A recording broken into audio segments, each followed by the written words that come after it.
Hi, welcome here again. Pandesal with Wilson Lee Flores. Nandito tayo at 87-year-old Kamuning Bakery Cafe, baking happiness since 1939. Of course, we have not only breads, we have all kinds of cookies here.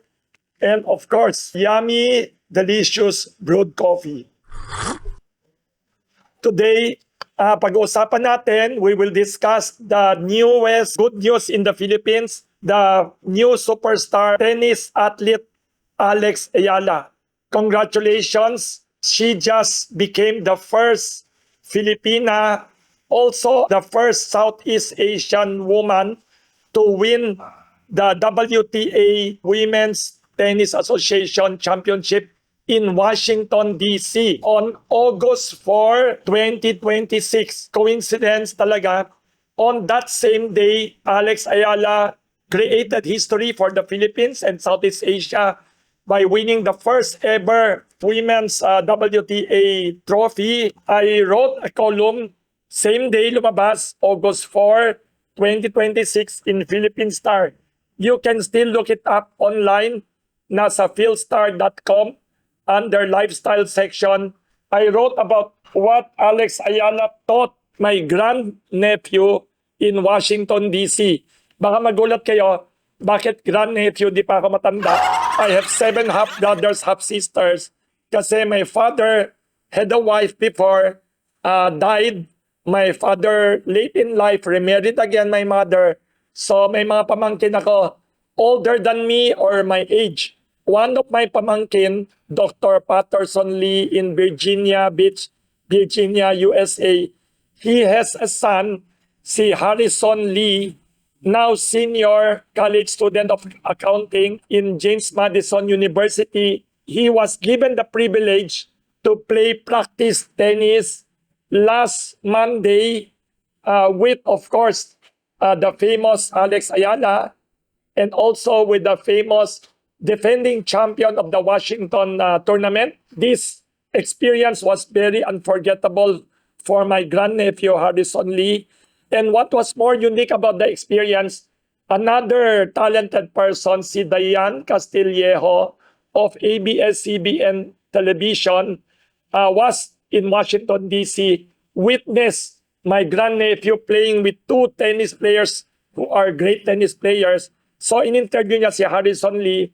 And then lumabas sa interview that aside from being a good athlete, a great athlete, what is also unique and very admirable, nakakahanga kay Alex Ayala, hindi lang siya magaling sa disiplina, sa tennis game niya, mabuting tao din siya. She is a champion with a golden heart, with a real humility. Sobra siyang humble. Alex Ayala and her coach, pareho silang mabait, treated my grandnephew very humbly, nicely. Aside from giving my grandnephew a very positive example of humility, nakita ng pamangkin ko paano niya trinato yung ibang audience and ibang fans watching the game, the practices.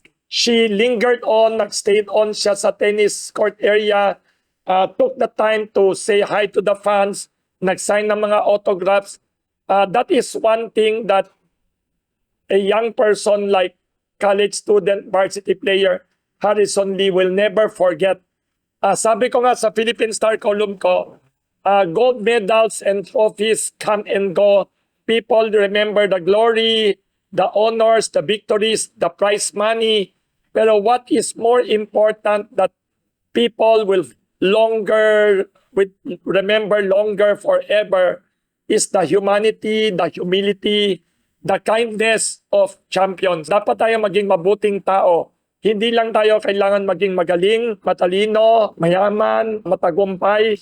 Mas importante maging mabuting tao.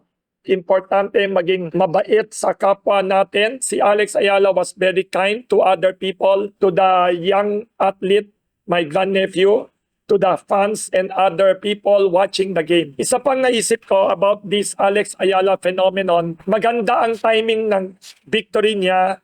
It came now at a time when the Philippines is in the middle of economic difficulty. Prices of goods are increasing. Gasoline, diesel prices have not yet come down. Mahina ang economic growth. Tapos pinalala pa by the crazy, controversial Iran war. Even in our politics, puro gulo. But what is more worrisome now is the morale of the people is down. Very discouraged maraming tao. So the timing of this victory is great. Parang ray of sunshine during stormy times. Good news. So hopefully the whole Philippines, everyone, let us be inspired by Alex Ayala. Yung hard work niya, discipline, dedication. Behind this victory and other victories niya, ang dami niyang tinalo, ang dami niyang difficulties na kailangan ma-overcome. Yun ang naisip kong leksyon natin sa panalo niya. Another lesson that we can learn from him, I strongly believe, pwedeng manalo tayo, maging world-class in other sports outside of basketball. Kasi ang nakakalungkot sa Pilipinas, sobra tayong fans of basketball. Walang masama doon, pero hindi balanse. Parang almost lahat na ng kabataan, almost all young people who are athletic, who love sports, dream nila maging PBA player, future NBA player. Parang dream ng lahat ng tao maging basketball player in high school, in college. Ang masama at saka malungkot yan, wala tayong chance to be world class. Personal opinion ko, basketball is a very unfair sport because it favors tall people. Unfair na to sa mga taong katulad natin na Asians. Ako, 5 feet 9.5 inches ako. Feeling ko mas mataas ako than average Asian. Pero walang sinabi pagdating sa Asian Games, pagdating sa Olympic Games, sa World Basketball Championship. Walang sinabi ang 5'9", walang sinabi ang 6 feet. Kahit na pamangkin ko, I have another grandnephew, super galing, super talented, si Paul Lee ng Philippine Basketball Association. 6 feet ang tangkad niya, pero yung 6 feet is nothing compared to the Europeans, to the Americans, to the Africans. So ako naniniwala ko, we in the Philippines should learn a lesson from the success ni Alex Ayala na i-diversify natin ang pondo, sponsorships, government support, saka yung interest ng kabataan outside of basketball. Hindi lahat puro basketball. Example lang, ang tennis, may pagkalarong pangmayaman konti ang tennis, pero ang badminton, simple din. Pwede ka maging world champion sa badminton. Ang lahat ng world champion sa badminton, puro Asians. Karamihan nga Chinese na hindi naman matatangkad. Another sport where people could excel na walang special unfair height advantage, soccer or football. Hindi alam ng maraming tao in the Philippines na ang totoong number one most popular spectator sport on earth ay football, hindi American football Yan football na tinatawag na soccer. Yan ang nasa World Cup every 4 years. Alam niyo ba gaano kasikat ang football in the world compared to basketball? Ang alam ko, out of 7 billion people sa buong mundo, 3.5 to 5 billion people ang mahilig sa football or tinatawag na soccer. Alam niyo ba, based sa research ko, 150 to 200 million soccer athletes sa buong mundo. Sa mga eskwelahan, sa kolehiyo, sa mga football sports league. Yan ang biggest sports. Tapos ang maganda sa soccer or football, walang height advantage. Tignan nyo lang, ang pinakasikat na player sa football, isa sa pinakasikat sa buong mundo, superstar in the world, Messi ng Argentina, mas matangkad pa ako sobra sa kanya. Another famous football star, Diego Maradona ng Argentina, mas matangkad pa rin ako sa kanya. Si Ronaldo ng Brazil, siguro kasing tangkad ko lang. Yun ang maganda sa soccer or football. Walang unfair physical or height advantage ang mga puti. Yung mga African, mga European, Americans, patas ang game. So yun ang suggestion ko. Plus many other sports, pwede ping pong. Another sports where Asians can excel na napakaraming gold medals sa Olympic Games, napakaraming gold medals din sa Asian Games. Diving. Tingnan mo lahat ng winner sa diving. Puro mga lean, Asian physique. Puro Chinese, Japanese, Korean. Hindi mga bulky na matatangkad na European or Africans. Kaya sana we should invest in other sports. Hopefully, galing sa direction ng government yan. Kung gusto ng gobyerno gumaling ang sports ng Pilipinas, we should encourage young people to dream and become future Alex Ayala, future Manny Pacquiao, future Lea Salonga ng sports. Kasi walang mangyayari sa basketball, wala pa tayong gold medal sa Asian Games even once. Sa Olympics, siguro malabo tayo manalo ng gold medal dyan kasi may tinatawag na unfair physical or height advantage ang mga Europeans, Africans, Americans. Kaya let us direct the national attention, the national passion and energy. May talento ang tao sa Pilipinas, may natural ability, physical dexterity, mayroon tayong bilis or speed, mayroon tayong dance skills, physical skills. Pwede yan sa iba-ibang sports, pero wag sa mga sports na unfair physical advantage ang ibang bansa. Yun ang personal opinion ko. Why is it important? Kasi sports is part of youth development. You encourage young people, children to dream about a better future. Sa sports kasi, young people will learn lessons of sacrifice, discipline, planning their life, living and eating healthy, and strategizing. Sa ibang sports naman, may team effort. Pero kung sinasayang lahat ng energy and investments and limited funds sa sports na walang pag-asa maging world champion, kawawa naman yung mga kabataan na maraming magagaling. Another example is boxing. Boxing is okay, pero personal opinion ko, parang unfair ang boxing because napansin ko, puro poor countries lang in the world ang sikat sa boxing. Mga wealthy countries like America, Japan, Korea, even Europe, and even China now, parang ayaw nila mag-encourage ng maraming boxers kasi violent ang sports, dangerous. So I would encourage other sports. So you mentioned, sir, about the boxing. Yes. So, after Sir Manny Pacquiao, and then pangalan pala? Mayweather. Bakit, sir, hindi na po tinangkilik yung iba after po ng generation po? Pero nagutom ako kanina, kaya pwede ba permission to eat the delightful otap? Share ko rin sa inyo, hindi lang ako. Yun, parang hindi na sumikat afterwards kay Manny Pacquiao. Feeling ko hindi lang the worldwide, may narinig ako, may nabasa ako na article somewhere na the sport of basketball, of boxing is losing worldwide popularity. May iba-iba na daw bagong sports eh. May ibang klaseng labanan na sports na mas sophisticated ba or something. Pero ang concern ko lang talaga sa boxing, talagang concern ko, yung violence part. Ako, nabasa ko there are boxers na magaling. Ayaw nila, anak nila maging boxer. Napansin nyo, many of the greatest boxers in the world, whether Manny Pacquiao, whether Muhammad Ali, puro galing sa hirap. Feeling ko lang parang basketball is big business for many rich people, for the media networks. But kailangan nila kumuha ng magagaling na kabataan sa poor families and poorer countries. Kaya ako, I believe, as the Philippines becomes better economically, hopefully, through the years, yayaman ng Pilipinas, lalong mahihirapan kumuha tayo ng bagong mga Manny Pacquiao. Kailangan, we should go to sports na less dangerous. Ako naniniwala ko dangerous ang sports ng boxing. Naniniwala ko na yung mga magagaling na boxers na parati tinatabahan sa ulo, parating nasusugatan. May nabasa pa akong news na may mga boxer na mamatay, nagiging comatose. Yun ang hindi natin napapansin masyado.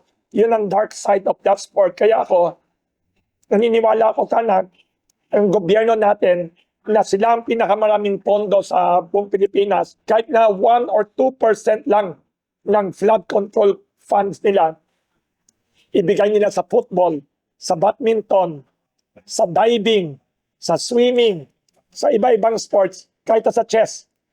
Pwede maging world class ang Pilipinas. Pwedeng manalo sa Olympic, Asian Games.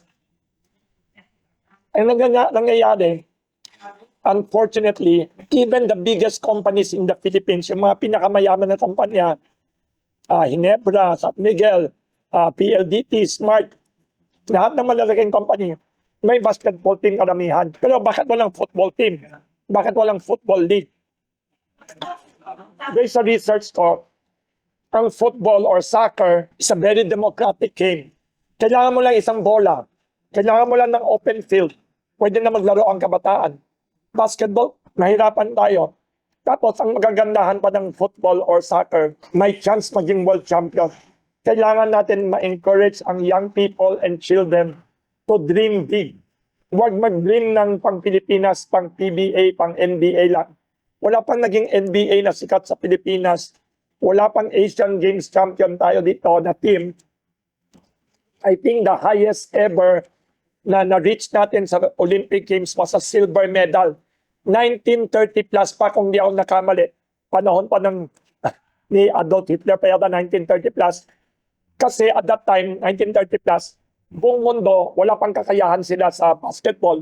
Wala pang, tayo lang nauna. Si Pacquiao, pinayagan niya. Pero alam ko, narinig ko, maraming mga boxers na yumaman na, ayaw nila ang anak nila, daanan yung hirap nila, yung dangers of boxing. Siguro malaki pa rin talaga pera sa boxing up to now. Pero I really believe, pansinin mo lang, sino mga sumisikat sa boxing? Wala na ako nakikitang puti na nagbaboxing. Walang isang puti na Europeano, wala na isang puting Amerikano nagiging champion sa boxing. Napansin ko lang, bakit ang mga boxers puro minority? Kung hindi African-American, mga Hispanics, Mexicano. Kasi feeling ko, kumukuha na lang sila ng mga athletes, boxers, sa mga economically disadvantaged minorities na gusto yumaman through boxing. Parang nangyayari sa Pilipinas, maraming beauty queen na may itsura galing sa mahirap na pamilya sa probinsya. Parang unfair ang feeling ko ang boxing for young people.